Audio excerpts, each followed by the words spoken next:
ओं सर्वमंगलमंगल्ये शिवे सर्वार्थसाधिके शरण्ये त्र्यंबके गौरी नारायणी नमस्तुते। सृष्टि स्थिति विनाशानं शक्तिभूते सनातनी गुणाश्रय गुणमये नारायणी नमस्तुते। जय बड़ मायर जय, जय महादेवी महामायर जय। प्रत्येकेर जीवन सुंदर होक, आनंदमय होक, प्रत्येकेर सुखे खुशिते शांतिते एवं दूधे भाते थाकुन श्री श्री पद्मावती मा एवं बड़ मायर निकटेई प्रार्थना करी। আপনারা দেখছেন জ্যোতিষাচার্য পরিতোষদের এই জ্যোতিষ চ্যানেল, যেখানে শুধুমাত্র গোচর সম্পর্কে বিচার করে সমস্ত কিছু এই ভিডিওর মাধ্যমে তুলে ধরা হয়। আজ থেকে শুরু হচ্ছে মে রাশি এবং রাশির যে নক্ষত্র আছে সেই নক্ষত্রের বাৎসরিক ফল। খুব লম্বা করে বলবো না, কারণ তাহলে অনেক সময় লেগে যাবে, 40 থেকে 60 মিনিট। তাই যতটা পারবো বোঝানোর চেষ্টা করব, এটাই আমার প্রয়াস থাকবে। মেষ রাশি, সেখানে অশ্বিনী নক্ষত্র আছে, ভরণী নক্ষত্র আছে, কৃত্তিকা নক্ষত্র আছে। এই মেষ রাশিতে অশ্বিনী নক্ষত্র অর্থাৎ কেতুর নক্ষত্র 13 ডিগ্রি 20 মিনিট পর্যন্ত বিস্তৃত। এরপর হচ্ছে ভরণী নক্ষত্র 13 ডিগ্রি 20 মিনিট পর্যন্ত বিস্তৃত। আর কৃত্তিকা হচ্ছে 3 ডিগ্রি 20 মিনিট পর্যন্ত বিস্তৃত। বাকিটা চলে গেছে বৃষ রাশিতে। খুব ইম্পর্টেন্ট বা বলতে পারেন যে গুরুত্বপূর্ণ এই নক্ষত্রর বিচার। প্রথম কথা হচ্ছে যে এই অশ্বিনী নক্ষত্রের জাতক জাতিকারা তারা তাদের পুরুষদের চেহারা বা মুখশ্রী হবে অতীব মনোরম, নেত্রযুগল খুব উজ্জ্বল ও বৃহদাকার, ললাট প্রশস্ত, নাসিকা একটু বড় আকারের হয়ে থাকে। জাতক হবে অতিশয় শান্ত ও স্থির স্বভাবের, কিন্তু সে অপরের দৃষ্টি ও উপলব্ধির আড়ালে নিজ কর্তব্য সম্পাদনে সক্ষম হবে। এরপরে যেটা হচ্ছে গিয়ে আপনার অশ্বিনী নক্ষত্রের জাতকদের সিদ্ধান্ত থেকে স্বয়ং মৃত্যুর দেবতা যমরাজও টলাতে পারে না। ভালো করে খেয়াল করবেন, দরকার হলে আবার শুনবেন। যারা এই জাতককে ভালোবাসেন সে তাদের প্রতি বিশ্বস্ত থাকে এবং তাকে শেষ পর্যন্ত তার সঙ্গে থাকার চেষ্টা করে। অশ্বিনী নক্ষত্রের জাতক হলো বিপরীত দিকের মানে বিপদের দিনের শ্রেষ্ঠ বন্ধু। একটু আগেই বললাম, কিন্তু যদি কোনো কারণে সে একবার বিগড়ে যায় তবে সে জাতককে সামলানো অতিশয় দুরূহ ব্যাপার। সে তার সুবিধামতো সময়ে তার কাজ সেরে রাখে, আর তার কাজ হতে পারে ধীরগতিসম্পন্ন, কিন্তু তার অবশ্যই সুপরিকল্পিতভাবে এগিয়ে থাকে। এই অশ্বিনী নক্ষত্র অর্থাৎ কেতুর নক্ষত্র, সেই কেতু বর্তমান সময়ে বসে আছে সিংহ রাশিতে এবং এই কেতু ট্রানজিট করবে বা রাশি বদলাবে হচ্ছে 5ই ডিসেম্বর। সে কর্কটে চলে যাবে। মেষ রাশির জাতকদের মানসিক শান্তি কিন্তু থাকবে না। আনন্দ যদি আসে, সেই আনন্দকে নিয়ে বেশিক্ষণ স্থায়ী তার আনন্দ হবে না। এবং এই বর্তমান সময়ে কেতু যেহেতু শুভ নয়, তাই এই কেতু এই রাশিতে অর্থাৎ মঘা নক্ষত্র, মূলা নক্ষত্র আর অশ্বিনী নক্ষত্র, এই 3টি রাশির ওপর দিয়ে যখনই কোনো গ্রহ যাবে, বিশেষ করে বিরুদ্ধ গ্রহগুলো, তাতে কিন্তু এই রাশির জাতক জাতিকাদের সমস্যার মধ্যে দিয়ে যেতে হবে। বৃহস্পতি একমাত্র কিছুটা বাঁচোয়া। সেই বৃহস্পতি যদি এখানে মঘা নক্ষত্রে আসার ব্যাপার আছে, সেখানে এলে কিছুটা স্বস্তি হওয়ার সম্ভাবনা থাকবে। তবে খুব বেশি ভালো ফল দেবে একদম বিরাটভাবে তা হবে না। আধ্যাত্মিক চেতনা বা আধ্যাত্মিক ব্যাপার নিয়ে কিন্তু কিছু না কিছু আপনার এগোনো যেতে পারে। এবারে চলে আসবো হচ্ছে গিয়ে প্রথমে অশ্বিনী নক্ষত্রের জাতক জাতিকাদের আর্থিক দিক। এই বছরে পরিষ্কার কথা বলি, অশ্বিনী নক্ষত্রের জাতক জাতিকাদের ডিসেম্বর মাস নয়, অক্টোবর, 31শে অক্টোবরের পর থেকে তাদের ভালো সময় শুরু হবে। এর আগে সুবিধামতো জায়গা চলবে, কিন্তু সেটা দীর্ঘস্থায়ী হবে না। কখনো বেশ ভালো, কখনো আনন্দময়, কখনো শুভ, কখনো আবার আপনার অসুবিধা সমস্যার মধ্যে দিয়ে যেতে হবে। কেতুর মধ্যে সহনশীলতা আছে, দূরদৃষ্টি আছে, তার চিন্তাভাবনা সুদূর প্রসারী, যেটা বাইরের লোকেরা কেউ জানতে পারে না।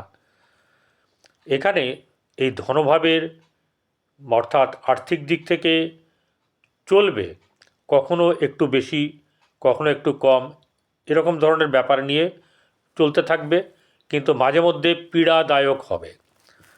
মাঝে মধ্যে এই কেতু কিন্তু পীড়া দেবে, এবং এই পীড়া দেওয়ার কারণের জন্য কি হবে, আমাদের জীবনের অনেকে কি করে, আর এগোতে চায় না। সেই ব্যাপারটা করলে কিন্তু হবে না। আপনাদেরকে কিন্তু কাজে কর্মে লেগে থাকতে হবে, সেটা কাজ পাওয়ার জন্যে হোক বা কাজে যুক্ত থাকা অবস্থাতেই হোক, এই ব্যাপার করবেন। এরপরে যেটা হচ্ছে যে ব্যবসার ব্যাপার। ব্যবসা ক্ষেত্রে কেতু কিন্তু খুব বেশি যে আপনাকে ফল দেবে তা কিন্তু হবে না। কখনো খুব ভালো, কখনো মন্দ। বেশিরভাগটা আপনার খরচের দিকে যা অর্থ এবছর রোজগার করবেন, খারাপ নয়, অর্থ রোজগারটা খারাপ হবে না, কিন্তু আপনি হাতে টাকা রাখতে পারবেন না। জীবনে চলার পথে মাঝে মাঝে কিন্তু বাধা আসবে। আপনার কাছে যেটা হবে সেটা হচ্ছে যে আশাভঙ্গের ব্যাপার কিন্তু মাঝে মধ্যে ঘটবে। মানে এমনও একটা ব্যাপার যে আপনি হয়তো কাজটা পাবেন, আপনি হয়তো টাকাটা পাবেন, বা এই কাজটা করলে টাকা পাবেন, না কাজ এলো না টাকা এলো, এরকম ধরনের ঘটনা কিন্তু ঘটার সম্ভাবনা থাকবে। সেদিক থেকে মন ভাঙলে হবে না, মনকে ভেতর থেকে শক্ত রাখতে হবে। এবং এই একটা কথা বললাম যে যদি হিসেব করা যায়, আপনি কিন্তু খুব খারাপ অবস্থার মধ্যে দিয়ে যাবেন না, ঠিক আছে? কিন্তু 31শে জুনের আপনার অক্টোবরের পর থেকে ভালো যাবে। এরপরে যেটা হচ্ছে গিয়ে আপনার চাকরি বা কর্মক্ষেত্র। কর্মক্ষেত্রের জায়গাতে আপনার কিন্তু সুবিধাজনক অবস্থা আসবে, কিন্তু সেই সুবিধাজনক অবস্থাটাকে পুরোপুরি কাজে লাগানোর জন্যে যতটা তার পরিবেশ দরকার সেটা কিন্তু সবসময় পাওয়া যাবে না, যার ফলে আপনার কাছে সুযোগ এলেও তার সদ্ব্যবহার করার যে ব্যাপার সেটা সম্ভবত না হওয়ার সম্ভাবনা বেশি। তবে একটা কথা বলে দিই, 5ই ডিসেম্বর হতে পারে কেতুর অপোজিটে রাহু তো বসেই থাকে সবসময়, রাহু কেতুর সমসপ্তমে থাকে। সেই 5ই ডিসেম্বরের পর থেকে, ঠিক আছে, একটা কথাই আছে, রাহু যদি থাকে 10-এ, ঠিক আছে, তাহলে অর্থকর্ম থাকে বসে, এরকম একটা ব্যাপার চলতি কথা আছে। কিন্তু বর্তমান সময়ে আপনার এই কেতুর অপোজিটে যে রাহু বসে আছে, ঠিক আছে, সেই রাহু কিন্তু মাঝে মাঝে খুব মানে চাঙ্গা ফল দেবে, খুব ভালো ফল দেবে যতক্ষণ সে একাদশে থাকবে। কিন্তু তুলনামূলকভাবে কেতু পঞ্চমে থেকে প্রেমকে নষ্ট করবে, প্রেমে আশা যোগাবে, কল্পনা মানে কর্মের থেকে কল্পনা হবে বেশি, এরকম একটা ব্যাপার থাকার কারণের জন্যে প্রেমে কিন্তু গণ্ডগোল লাগবে মেষ রাশি জাতক জাতিকাদের। এরপরে যেটা হচ্ছে যে ভাগ্যভাবে মূলাতে কেতু আছে, সেখান দিয়ে যখন কোনো শুভ এই গ্রহ পাস করবে, অর্থাৎ কেতুর বিপরীতের গ্রহ, তখন কিন্তু শুভ মোটেও যাবে না। নানা রকম ধরনের অশান্তি বা মনের পূরণ না হওয়ার কারণের জন্যে বেশ কিছু ঘাটতি থেকে যাবে। এই ঘাটতি টাকার ব্যাপারটা হচ্ছে যে ভাগ্যের ব্যাপার, ভাগ্য আপনাকে সবসময় ভালো করে সাথ দেবে না। আর যেহেতু রাশিপতি মেষ রাশির প্রথম নক্ষত্র হচ্ছে অশ্বিনী নক্ষত্র। সেখানে আপনাদের একটা ব্যাপার থাকবে রোগ সম্পর্কিত ব্যাপারে জানা, এবং কি করলে তার আপনার ভালো হবে, তার টোটকা বা তার ডাক্তারি পরামর্শ, এগুলো কিন্তু আপনার বেশ অনেকটা নখদর্পণে চলে আসবে। এরপরে যেটা হচ্ছে যে সম্পর্ক সবার সঙ্গে কিন্তু খুব সুবিধা মতন জায়গায় থাকবে না। মাঝে মধ্যেই সে বলে না চিড়বিড় করা গরমে, সেরকম ধরনের ঘটনা ঘটবে। সবার সঙ্গে সবসময় শুভ সম্পর্ক থাকবে না। ঘোরাঘুরি তীর্থ এসব ক্ষেত্রে মোটামুটিভাবে হবে, এবং সেটা কিন্তু এখন নয়, সেটা জুন জুলাই বা আগস্টের পর থেকে, অর্থাৎ সেপ্টেম্বর ডিসেম্বর এর মধ্যে কিন্তু আপনার এই 2026-এ আপনার যাত্রা হবে। দূরে যাত্রা হওয়ার সম্ভাবনা বেশ প্রবল। এরপরে যেটা হচ্ছে যে ভাইদের সঙ্গে সম্পর্ক কিন্তু মধ্যম শুভ থাকবে, মিডিয়াম থাকবে, কখনো যে শুভ কখনো খুব খারাপ, এরকম ব্যাপারটা নিয়েই চলবে। স্বামী স্ত্রীর সম্পর্ক বা বৈবাহিক জীবনে খুব বেশি উন্নত মানের হবে না। মনে আকর্ষণ বিরাট থাকবে, কিন্তু কার্যক্ষেত্রে একটু গণ্ডগোল হবে। এছাড়া আপনার প্রেম যে ব্যাপার আছে, প্রেমটা হবে গুপ্ত, প্রেমটা সবচেয়ে বেশি হবে। মুখের কথা মুখে আটকে থাকবে, এরকম একটা ব্যাপার হবে। আচ্ছা, ভাগ্যভাবের কথা যেহেতু বললাম আমি আগে, সেই ভাগ্যভাবে যদি ঠিকঠাক করতে হয়, তাহলে আপনাদেরকে কি করতে হবে এই কেতুকে ঠিক করতে গেলে? কুকুরকে রোজ রুটি খাওয়ান, এতে কিন্তু আপনাদের ভালো হবে। এই রুটি প্রতিদিন যদি খাওয়াতে পারেন এক নাগাড়ে, তাহলে কেতুর অনেক দিক থেকে আপনি শুভ ফল পাবেন। এরপরে যেটা চলে আসব, সেটা হচ্ছে যে আপনার ফাটকা রোজগার বা এরকম ধরনের কিছু রোজগারের দিকে কিন্তু কখনো যাবেন না। কোনো ধরনের ফাটকা রোজগার বা অল্প সময়ে খুব বেশি লাভ করব, এই ব্যাপারটা থেকে কিন্তু সাবধানে থাকবেন। চলে আসবো এবারে ভরণী নক্ষত্রে। ভরণী নক্ষত্রের জাতক জাতিকাদের আপনাদের হচ্ছে গিয়ে এই নক্ষত্র দ্বিতীয় নক্ষত্র, শুক্রের নক্ষত্র। এই নক্ষত্রর আকৃতি হচ্ছে মধ্য আকৃতি, বিরল কেশ, প্রশস্ত ললাট, উজ্জ্বল নেত্রদ্বয়, গৌরবর্ণ, লম্বা গ্রীবা ও মুখমণ্ডল। ভরণী নক্ষত্রের জাতকগণ সচরাচর সকলের প্রিয় হয় না, যদিও এরা নির্মল হৃদয়ের হয় এবং কারোর কোনো অনিষ্ট করা পছন্দ করে না। যখন এরা কোনো ব্যাপারে নিজস্ব অভিমত ব্যক্ত করে বা প্রকাশ করে, তখন কে কী ভাবলো না ভাবলো তা নিয়ে তারা বিশেষ একটা মাথা ঘামায় না। এরা কারোর খোসামদি করে নিজের আখের গোছাতে রাজি হয় না কখনো, বা আগ্রহী হয় না। পরিণতি যাই হোক না কেন, এবং কেন অপরের সঙ্গে আরেকজনের বিবাদ বাঁধিয়ে দেওয়া বা কাউকে শত্রুপক্ষকে গলায় লাগিয়ে অন্য কোনো শত্রুকে বিপদে ফেলা, সেসবগুলো কিন্তু এরা করে না। ঠিক আছে? এই ভরণী নক্ষত্রের জাতক জাতিকারা এই বছর 2026 সাল কেমন যেতে পারে? প্রথম কথা হচ্ছে যে এই ভরণী নক্ষত্রের জাতক হচ্ছে শুক্রের জাতক। এখানে শুক্র কিছুটা দুর্বল, মেষ রাশিতে শুক্র কিছুটা দুর্বল হয়ে যায়। এই রাশি জাতক জাতিকাদের আর্থিক দিক এই বছর কিন্তু বেশ ভালো। অর্থ খরচও করবে, পছন্দের জিনিস কেনার জন্যে জাতক জাতিকাদের বেশ উৎসাহী হবে এরা, এবং আগের থেকে প্ল্যান করাই থাকবে হাতে পয়সা আসতে যতক্ষণ। এরকম একটা ব্যাপার, মনের মধ্যে প্রেম থাকবে, কিন্তু কাজে কর্মের কারণে তাদের প্রেম কিছুটা হলেও কি হবে, লেটে হবে, খুব বেশি ফাস্ট তারা এগোতে পারবে না। এই বছরে কিছু না কিছু সময়ে ফাস্ট দ্রুত এগোলেও ম্যাক্সিমাম সময় যেটা হবে সেটা হচ্ছে একটু ধীর গতিতে চলা পছন্দ করবে। আর্থিক দিক থেকে এই রাশির জাতক জাতিকাদের বর্তমান সময় ভালো এবং আগামীতেও ভালো থাকবে। যেটাকে বলা হচ্ছে যে আসবাবপত্র কেনা হোক, নিজের শখের জিনিস কেনা হোক, এইসব ব্যাপারগুলো কিন্তু হবে।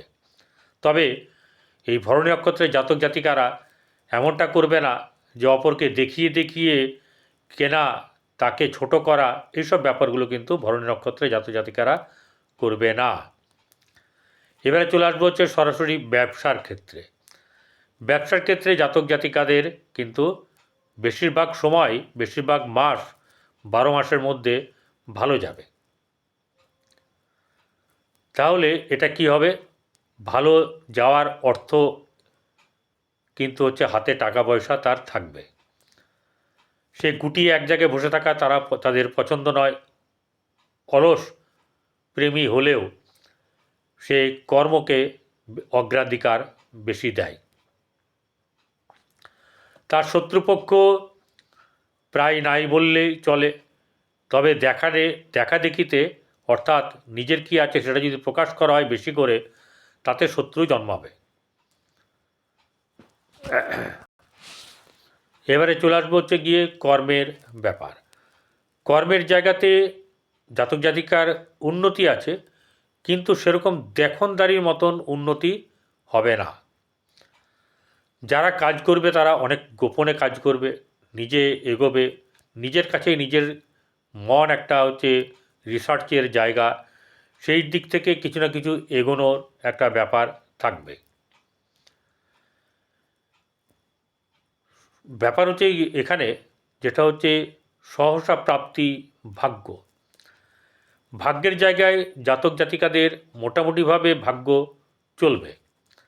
আর্থিক দিক থেকে বললাম, অর্থর ব্যাপার নিয়ে ভরণী নক্ষত্রে জাতক জাতিকাদের কোনো রকম ধরনের অসুবিধার সম্মুখীন খুব একটা হতে হবে না।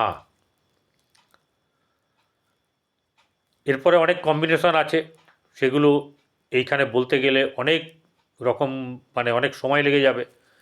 সেক্ষেত্রে এই ভরণী নক্ষত্রের জাতক জাতিকাদের ক্ষেত্রে কোনো দিক থেকে আটকাবে না, এটা বলাই যায়। প্রেম প্রেম সম্পর্কিত ব্যাপারে তার অনেক প্রেম করার ব্যাপার থাকবে, কিন্তু বাস্তবে সময় দেওয়ার ব্যাপারটা কিন্তু একটু কম হয়ে যেতে পারে। যারা বিশেষ করে একাধিক কর্মের জায়গায় জড়িয়ে বা যে কোনো কর্মের ক্ষেত্রে তাদের বিরাট দায়িত্ব থাকবে, তাদের ক্ষেত্রে কিন্তু খুব একটা বেশি হতে চাইবে না ইচ্ছে থাকলেও, বরং তারা বিবাহের দিকে বেশি করে যাবে এবং বিবাহ হবেও। এই বছর তাদের বিয়ের যোগ কিন্তু ভালো মতন আছে। কর্মক্ষেত্রের জায়গাতে কর্মলাভের সম্ভাবনা মোটামুটি আছে, খুব বেশি কিন্তু নেই, এটা একটা ব্যাপার। আর আপনাদের গৃহে থেকে যারা ব্যবসা করেন, গৃহে থেকে ব্যবসার ক্ষেত্রে কিন্তু আপস অ্যান্ড ডাউন বেশ ভালো মতন চলবে। তাই সেই জায়গাটা করতে গেলে যদি বাস্তুতে কোনো গণ্ডগোল থেকে থাকে সেটাকে দেখবেন। এই রাশির জাতক জাতিকাদের উচিত হচ্ছে গরুকে রুটি খাওয়ানো, দই 1 চামচ দই দিয়ে, যদি শুক্র খারাপ থাকে তাহলে 1 বালতি জলে দইটাকে গুলে স্নান করা, এই ব্যাপারটা করলেও কিন্তু অনেক ভালো হবে। এবং স্নান করার পরে পারফিউম ব্যবহার করা, এগুলো কিন্তু করবেন। শুক্র যদি এই মেষ রাশি জাতক জাতিকের শুক্র যদি নিচস্থ থাকে তাহলে কখনো কাউকে পারফিউম দেবেন না, এটা খেয়াল রাখবেন। এরপর হচ্ছে ভরণী নক্ষত্রের জাতক জাতিকরা কারোর সঙ্গে শত্রুতা করতে চায় না, কি ভাই বোন, কি আত্মীয় স্বজন, কি বন্ধুবান্ধব, কি প্রেমিক প্রেমিকা, কারোর সঙ্গেই এরা কিন্তু যেচে ঝামেলা লাগানো বা ঝামেলার করে ফয়দা লোটা, এই ব্যাপারটা কিন্তু এরা করে না। বৈবাহিক জীবন মধ্যম শুভ থাকবে। চলে আসবো এবারে হচ্ছে গিয়ে আপনার আপনার অশ্বিনী হলো, ভরণী হলো, এবার হচ্ছে কৃত্তিকা। কৃত্তিকা নক্ষত্রের জাতক জাতিকাদের হচ্ছে গিয়ে রবি আপনাদের অধিপতি। এই রবি অর্থাৎ কৃত্তিকা নক্ষত্র, এদের সচরাচর জাতক হয় মধ্যম আকৃতির, তবে এখানে যদি শনির দৃষ্টি থাকলে জাতক লম্বা ধরনের হয়ে থাকে। তার নাসিকা হয় বৈশিষ্ট্যপূর্ণ এবং নেত্রযুগল সহানুভূতি সূচক। জাতক একদিকে বুদ্ধিমান হলেও অপরদিকে তিনি কিন্তু লক্ষ্যের দিকেই স্থিরভাবে অগ্রসর হতে পারেন না। অন্যভাবে বলতে গেলে অতি বিষয়ে প্রতিটি বিষয়ে ভালো মন্দ বিচার না করে এগিয়ে যায় এবং পরবর্তীকালে বীতশ্রদ্ধ হয়ে যায়। যদি তার কোনো বন্ধু তার চিন্তার স্বাধীনতা বা তার অহংকারের বিরুদ্ধে প্রশ্ন উৎপাদন করে, তবে তিনি নির্দ্বিধায় সেই বন্ধুর সঙ্গে সম্পর্ক ত্যাগ করেন। কেউ তার সঙ্গে অহংকার দেখাক বা সে অহংকার দেখাক, এই ব্যাপারটা কোনো মতে সে পছন্দ করে না। তিনি কখনোই নিজের দোষ অনেক সময় দেখতেও পান না। অর্থাৎ এই ক্ষেত্রে রবি যে নক্ষত্র কৃত্তিকা খুব বেশি শুভ ফল দিতে পারে না। কিন্তু একটা কথা বলি, সেটা হচ্ছে গিয়ে বর্তমান সময়ে এই কৃত্তিকা নক্ষত্রের যে অধিপতি রবি, সে নবম ভাব দিয়ে পাস করছে, ঠিক আছে। তাই নবম ভাব দিয়ে পাস করার আগে অষ্টমে ছিল, তারপরে নবমে পৌষ মাসে চলে এসছে, মঙ্গলের সঙ্গে যুক্ত হয়েছে। এই রবি কিন্তু আপনাকে ভালো ফল দেবে। নবমে ততটা ভালো ফল না দিলেও তার দৃষ্টিটা যেহেতু আপনার শুভ, বৃহস্পতির দৃষ্টি আছে তার উপরে, তাই সেক্ষেত্রে কিন্তু কিছু না কিছু শুভ হবে, উদ্যোগটা ভালো হবে। যার যত উদ্যোগ ভালো, পরিকল্পনা ভালো, বাস্তবমুখী হয়ে পরিকল্পনা করে, তাদের সাকসেসের রেটটা অনেক বেশি। এখানে যেটা হচ্ছে যে 16ই জানুয়ারি থেকে 1 মাস খুবই ভালো সময়। এই সময়ে চাকরি লাভ, মানে চাকরিতে উন্নতি, পদোন্নতি, নতুন কর্ম বা কর্ম থেকে আরেক কর্মে আপনার ট্রান্সফার হওয়া, এই ব্যাপারগুলো কিন্তু বেশ ভালো হবে। তাই কৃত্তিকা নক্ষত্রের জাতজাতিকারা চট করে আবার রেগে যায়, সম্পর্ক ছেদ করতে তারা দ্বিধা করে না। আর্থিক দিক থেকে ভুগলেও কাউকে কিন্তু জানায় না, আর যদি জানে তাহলে হচ্ছে খুবই কম। এই বছরে এই কৃত্তিকা নক্ষত্রের ব্যবসা বাণিজ্য মধ্যম শুভ যাবে। চাকুরি ক্ষেত্রে উন্নতি, পদোন্নতি, চাকুরি লাভ, এইসব ব্যাপারগুলো হবে। গৃহে থেকে যারা ব্যবসা করবেন তাদের ব্যবসা কিন্তু খুব একটা ভালো হবে না। এরপরে রইল হচ্ছে ভাগ্য। ভাগ্যের জায়গায় মোটামুটিভাবে শুভ থাকবে, খারাপটা করবে না। এটা কিছু কিছু ভালো কাজও কিন্তু হবে, ভালো ভাগ্যের ভালো আপনার কর্ম, ভাগ্য এবং কর্ম দুই জায়গাতে কিন্তু লাভ প্রদান করবে।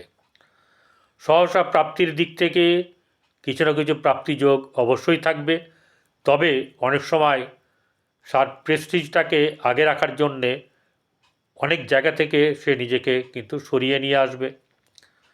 তার যশ কীর্তি লাভ আছে এই কৃত্তিকা নক্ষত্রের জাতজাতিকাদের।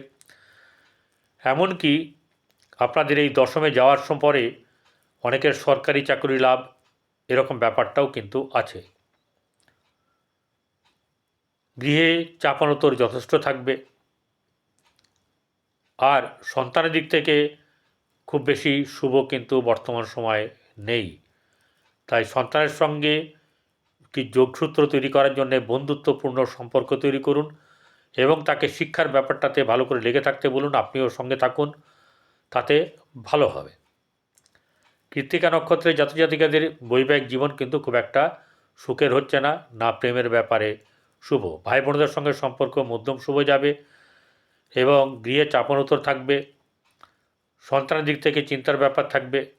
মাঝে মধ্যে আপনার সন্তানের প্রতি মায়া থাকার জন্যে দূরে যদি থাকে, সে কিন্তু মাঝে মাঝে চলে আসবে। গুপ্ত ভালোবাসা, অর্থাৎ ভেতরে থাকে ভালোবাসাটা, সে বলতে পারে না। এরপরে যেটা হচ্ছে যে বৈবাহিক জীবন কিন্তু খুব একটা সুখের হবে না। নমস্কার, ভালো থাকবেন।